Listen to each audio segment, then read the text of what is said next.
Hello guys, welcome back again दोस्तों। एक और एपिसोड के रिव्यू में आपका बहुत बहुत स्वागत है।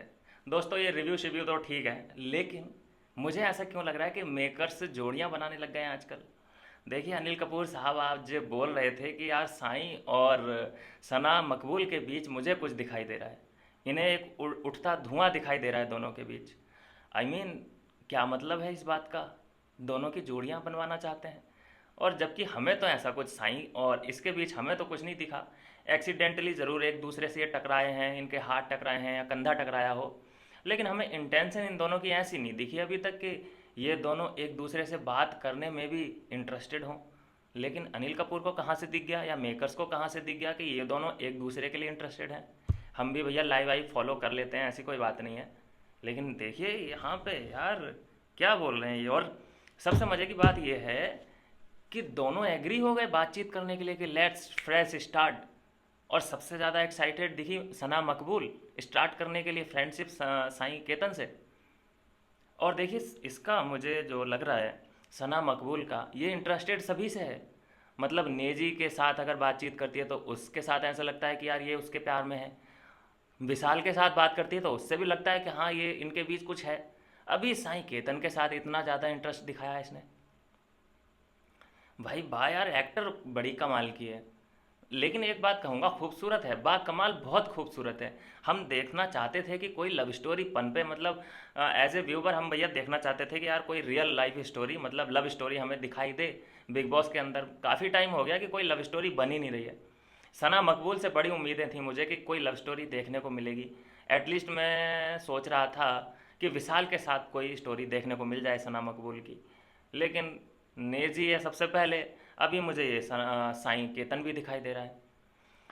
और जब साईं केतन से इंटरेस्ट दिखाया तो भाई उधर जोकर बन गया उसका। नेजी सारी उम्र में जोकर बनिया रे आ।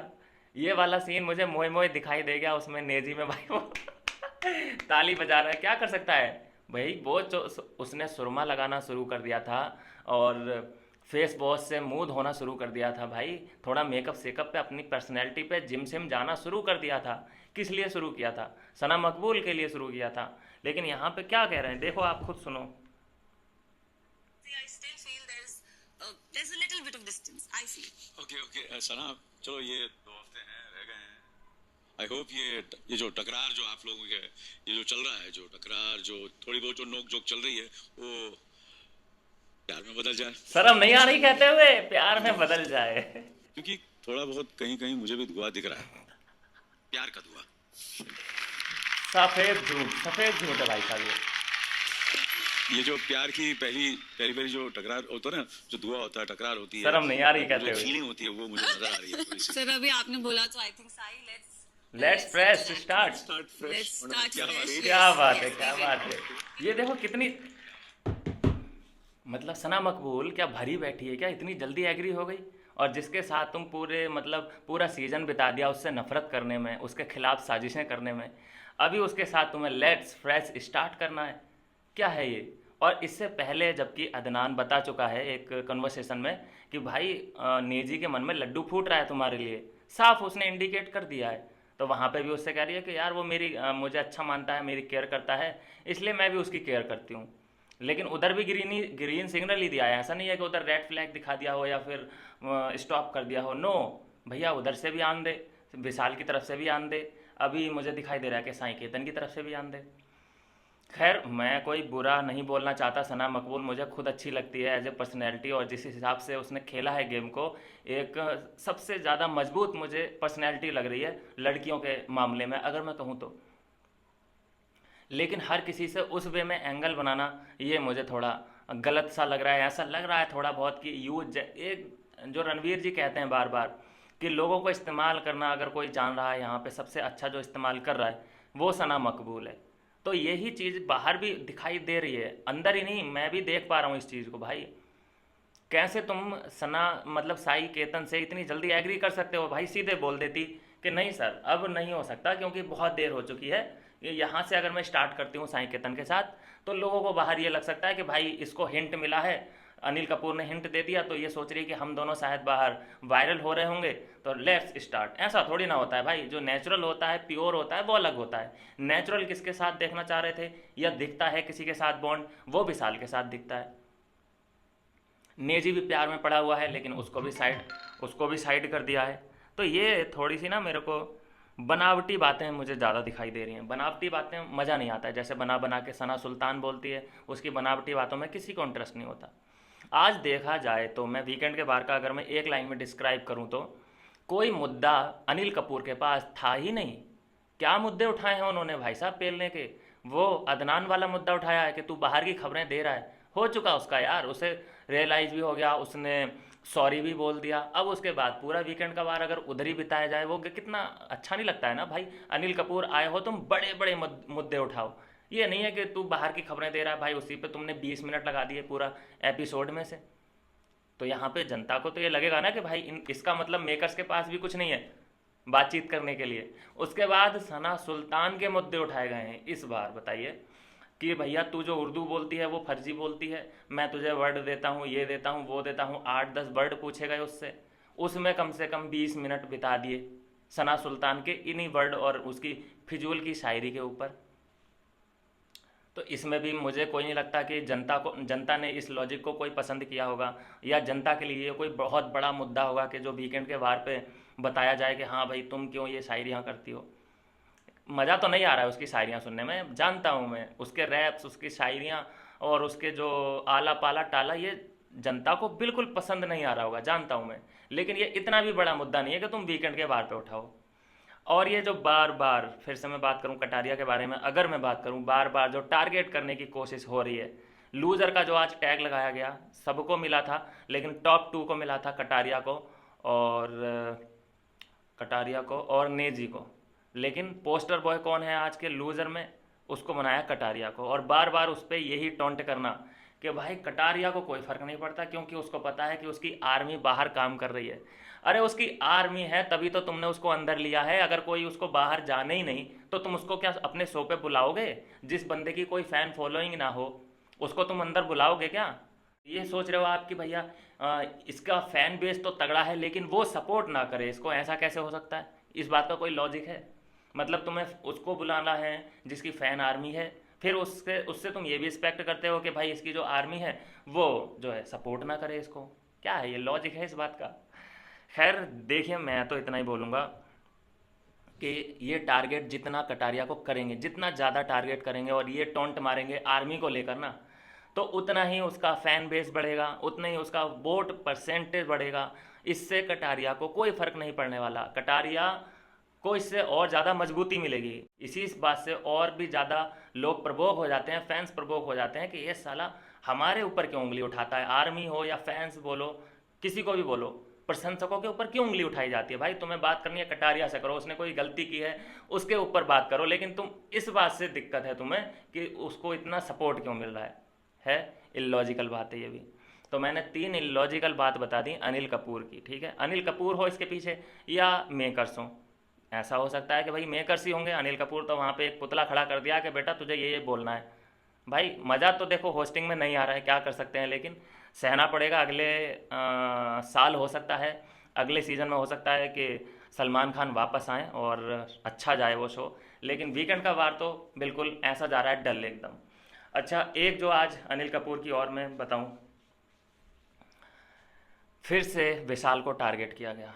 मतलब उनके जो लेग्स हैं वो शेकिंग कर रहे थे, कांप रहे थे। होती है किसी किसी में प्रॉब्लम शेकिंग की, जैसे कि मेरा भी ये हाथ देखो ऐसे थोड़ा बहुत शेक करता है। अब उसकी कई वजह होती हैं, ठीक है, कई वजह होती हैं, लेकिन उसको फिर तुम्हें इतना ज़्यादा डिस्टर्ब हो गए उस चीज़ से कि तुमने उसको फिर से उस चीज़ में उलझा दिया, या पॉइंट आउट करने की कोई ज़रूरत नहीं थी मेरे हिसाब से तो। और उसने बता भी दिया कि भाई ये प्रॉब्लम है, ठीक है। या वो नर्वस, ऐसा होता है, नर्वस होती है, एंग्जाइटी होती है, उस चीज़ में लेग शेकिंग करते हैं, हैंड भी शेकिंग करते हैं। लेकिन तुम्हें उस चीज़ को पॉइंट आउट करना, देखो कितनी फिजूल की बातें हैं ये, है ना। नर्वस हो जाता है वो, कई बार उसने बोला है, लाइव फीड के दौरान भी बोला है कि भाई मैं बहुत ब्लैंक हो जाता हूँ, नर्वस हो जाता हूँ। लेकिन फिर भी जो उससे पूछा जा रहा था जो भी उससे इतने कठिन कठिन सवाल पूछे गए हैं उसने बहुत अच्छे से उसका निपटारा किया है, बहुत अच्छे से हैंडल किया है भाई। मानना पड़ेगा विशाल को, ये नहीं कि भाई तुम खूबसूरत हो हैंडसम हो तो उसकी वजह से, भाई ब्रेन है बंदे के पास। ऐसा नहीं है कि बस सेब खाने में। जो नेजी को ये लोग इतना हीरो बनाने की कोशिश कर रहे हैं, हर एपिसोड में हर वीकेंड के वार पे नेजी को ये हीरो बनाने की कोशिश करते हैं। सेब खाता हो तो उसको वो दिखाएंगे कि हाँ भाई ये हीरो। नेजी को ये लोग आप आपका, नेजी साहब, ये वर्ड आते हैं नेजी के लिए वीकेंड के वार पे। मतलब अनिल कपूर बोलता है आप करके, साहब करके। क्या कर रखा है भाई, कर्जा वर्जा ले रखा है क्या तुमने? अपनी बेटी देनी है उसको। ये मुझे तरीका बिल्कुल गलत लगा। या तो तुम सबको आप करके बोलो या सबको तू करके बोलो, ठीक है। डांटना है सबको आप करके डांटो, डांटना है तो सबको तू करके डांटो। चलो वो उनकी बात अलग है कि दीपक चौरसिया एजेड हैं या फिर रणवीर जी हैं, वो थोड़े रिस्पेक्टेड हैं, मानता हूँ, जानता हूँ। लेकिन नेजी तो बराबरी का है ना, बराबरी का तो छोड़ो, 27 28 29 साल का होगा तो उससे तो तू करके बोल सकते हो ना, क्योंकि 27 28 का तो विशाल भी है, तो उससे क्यों तू करके बोला जाता है? या उसको ये पर्सनल अटैक क्यों किए जाते हैं कि तेरी लेग शेकिंग कर रही है, तेरे हैंड क्यों शेक कर रहे हैं, है ना? या अरे ए विशाल, ए तुझसे मैं बोला क्या, तुझे मैंने बीच में बोलने के लिए बोला क्या? ये क्या लहजा है भाई साहब, दुख होता है ये सुन के। और ये बाइजनेस बाइजनेस बोलते हैं ना, ये देख के दुख होता है विशाल के लिए एक एग्जैक्टली। अभी हम बात करें मकबूल को, जनता पसंद करती है विशाल के साथ देखना। जनता जानती है कि भैया विशाल के साथ मकबूल परफेक्ट है। लेकिन नेजी और अभी जोड़ दिया गया है साईं केतन का नाम। अब हमें नया कोई चैप्टर खुलता हुआ दिखाई देगा। पूरे 3 हफ्ते रह गए आई थिंक, हाँ 3 हफ्ते रह गए। तो इन 3 हफ्तों में हमें एक अलग चैप्टर भी दिखाई दे सकता है, नेजी का और मकबूल का चलेगा। फिर इनके ग्रुप पे क्या असर पड़ने वाला है, क्या नेजी ना आई मीन क्या साईं केतन उधर उस ग्रुप को छोड़ के इधर आ पाएगा? नहीं आ पाएगा। और क्या ये अपना कंफर्ट जोन छोड़ के उधर जा पाएगी? नहीं जा पाएगी। देखते हैं अब क्या होता है। वैसे तो खबर ये अब आ रही है कि 3 हफ्ते बाकी हैं। अब 3 हफ्तों में प्यार करने के लिए तो मुझे लगता है कि 2 दिन काफ़ी होते हैं। और जिस हिसाब से इन्होंने अपना उत्साह दिखाया है, देखना पड़ेगा क्या कहानी आगे की बैठती है। बाकी आज का वीकेंड का वार मैं कहूँगा एकदम डल था, कुछ भी नहीं था। अदनान को फालतू टारगेट किया गया, जो उसने गलती की थी वो उसने मान भी ली थी कि भैया हो गया सो हो गया। और जो आपने सोचा था कि सींग लगा के ये जा रहा है अंदर अंदर जाके भिड़ जाएगा, लड़ जाएगा, वो फुसकी बम निकला, कुछ नहीं हो पाया। अब ये एक्सपेक्ट ये करते हैं कि जैसे एल्विस की एंट्री हुई थी, जैसे एल्विस ने धमाल मचा दिया था जाते ही, ऐसा ही सब कुछ हो। ऐसा हर बार नहीं होने का, ये समझना पड़ेगा आप लोगों को।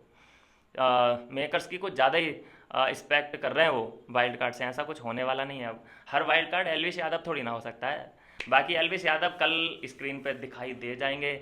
और कौन सा है दूसरा, फेजू 007 007 का तो आज बता ही दिया है एल्विस यादव ने कि भैया तुम हो 5 और लगाते हो 007। क्या है लॉजिक इस बात का, समझा देना कोई अगर किसी को आता हो समझ में। एक जो सबसे बड़ी बात उठ रही है और उसका जवाब देना बहुत ज़रूरी है, घर वाले सबसे ज़्यादा उठा रहे हैं कि ये मैनेजर है एल्विस यादव का, एल्विस यादव का कैमरामैन है, इसकी कोई आइडेंटिटी नहीं है, इसकी कोई पहचान नहीं है। अभी आप मुझे बता दीजिए कि चलिए एल्विस नहीं होता तो कटारिया नहीं होता, मानते हैं इस बात को, कोई इसमें रिग्रेट वाली बात नहीं है, ना ही वो मानने से इनकार कर सकता है, ठीक है। एल्विस है तो कटारिया है, बराबर है ये बात। अब आप मुझे बताइए कि अरमान की अगर 2 शादियां नहीं की होती, अरमान ने सिर्फ 1 शादी की होती पायल से, तो अरमान जहाँ पे है इस टाइम वहाँ पे खड़ा होता? नहीं होता। ऑब्वियस सी बात है। 2 शादियों की वजह से मशहूर हुआ, लोगों ने बातें बनाना शुरू किया और तुमने अपनी बीवियों की फिटनेस दिखाई है और टाइट टाइट कपड़े दिखाए जिम के, तब जाके तुम लोग वायरल हुए हो। तो ये भी आपको मानना पड़ेगा अरमान जी कि आप भी अपनी दोनों बीवियों के बलबूते यहाँ तक पहुँचे हो, ठीक है। आपका भी कोई टैलेंट वगैरह कुछ नहीं है कि आप सिंगिंग बहुत बढ़िया करते हो या फिर आपके ब्लॉग्स इतने हाई फाई वाले हैं कि साहब, है ना। तो ये जो आप उंगली उठा देते हो इतनी आसानी से दूसरे क्रिएटर पे कि ना इनका कोई कंटेंट है, ना इनसे ब्लॉगिंग आती है, ना इनके पास सिंगिंग है, ना इनमें कोई टैलेंट है ना। तो ये उंगली दूसरों पे उठाना कितना इजी है। और जबकि आप खुद देख लीजिए कि आप कहाँ खड़े हैं, दोनों बीवियों को छोड़ दो और उसके बाद ब्लॉगिंग करो, कौन देखेगा आपको, मैं देखूँ फिर। चलिए यहाँ पे ये बात हो गई। और दीपक जी और मैं बता दूं रणवीर जी का जो पॉइंट ऑफ व्यू है, रणवीर जी के पॉइंट ऑफ व्यू से मैं कई बार एग्री करता हूं। जो सना मकबूल को बोला जाता है, लव कटारिया के साथ जो उनका मिसअंडरस्टैंडिंग है बहुत तगड़ा है। क्योंकि दोनों ने बात नहीं की है तो वो समझ नहीं पाए हैं। एक होता है ना कि जो शुरू में क्या बोलते हैं उसको, फर्स्ट अट्रैक्शन कुछ बोलते हैं ऐसा करके, वो जो हुआ है इनका वो ही ख़राब हो चुका है। फर्स्ट इम्प्रेशन सॉरी, जो हुआ था वो ही ख़राब हो गया था। तो इस वजह से एक नैरेटिव घूमने लगा दिमाग में, नहीं तो एक ही बंदा 3-4 लोगों को सही लग रहा है और 3-4 लोगों को गलत लग रहा है, तो क्या एक ये देखने का नज़रिया है और कुछ नहीं है। बाकी आज का जो मुझे फ़नी वे लगा, ख़त्म करते हैं, ज़्यादा आज के लिए बोलने के लिए है नहीं। बाकी कल बहुत बढ़िया रिव्यू करेंगे जब एल्विस और फैजू हमें दिखाई देंगे स्क्रीन पे, देखते हैं कैसे वो इन लोगों को हैंडल करेंगे। क्योंकि अरमान ने जो प्रिडिक्शन कर दिया था कि इस वीकेंड के वार पे एल्विस यादव दिखने वाला है, तो बिल्कुल उनकी प्रिडिक्शन 100% सही निकली है। भाई मानना पड़ेगा यार, देखिए इसीलिए तो 2-2 बीवियों को चला पा रहा है। वो पहले ही समझ जाता है कि इसके दिमाग में क्या चल रहा है और इसके दिमाग में क्या चल रहा है। तो ऐसे ही प्रिडिक्शन कर दिया है अरमान मलिक ने भी कि भैया मेकर्स के दिमाग में क्या चल रहा होगा। तो जो प्रिडिक्शन कर दी है और फिर से लक का नाम दे दिया है, जो एल्विस यादव को सक्सेस मिली है उसमें लक बहुत बड़ा फैक्टर है। लक सिर्फ एक ही टाइम तक काम करता है, लक सिर्फ एक ही बार काम करता है, रोज़ रोज़ नहीं करता, हर साल नहीं करता। यहाँ एल्विस यादव को मुझे लगता है कि करियर स्टार्ट हुए 5 साल, आई थिंक 5 साल हो चुके हैं। तो हर साल उनका लक काम कर रहा है क्या? नहीं ना, मेहनत भी होती है, कुछ पोजीशन ऐसी बनाई हुई होती है, कुछ ऑरा ऐसा होता है कि वो काम करता रहता है। ठीक है, टैलेंट ही लास्ट में काम आता है। जो वन लाइनर हैं, और कोई दे सकता है क्या वन लाइनर जैसे एल्विस यादव के पास हैं? बस तो वही मैं फिर से बता दूं कि दूसरों पे उंगली उठाना बहुत ही ईजी होता है। ठीक है, कोई भी प्रिडिक्शन कर सकता है किसी के भी बारे में। मुझे 2 महीने या 1 हफ्ते 2 हफ्ते भी किसी के साथ रहने को मिल जाए, मैं उसका नेक्स्ट स्टेप बता दूंगा कि भैया ये अब ज़्यादा मोटा ये सोच रहा होगा। ज़्यादातर होता ही है, जैसे हम आपस में ही कोई दोस्त होता है तो हम उसकी थिंकिंग के बारे में समझ ही जाते हैं कि भैया ये कैसे सोच रहा है फ़िलहाल। तो ये है, वैसी है प्रिडिक्शन चल रही है अरमान की, थोड़ी बहुत सही भी निकलती है, थोड़ी बहुत गलत भी निकलती है, लेकिन ये प्रिडिक्शन सही निकली है। तो ये है दोस्तों आज के एपिसोड का रिव्यू। फ़नी बात मुझे आज जो लगी, अदनान ने जोड़ा नेजी को मकबूल के साथ और मेकर्स ने जोड़ दिया है साईं को मकबूल के साथ। देखते हैं किसका ऑफ़र मकबूल एक्सेप्ट करती है और आप मकबूल को किसके साथ देखना पसंद करते हैं, मुझे ज़रूर कमेंट कर देना। मिलूंगा नेक्स्ट वीडियो में नई अपडेट के साथ।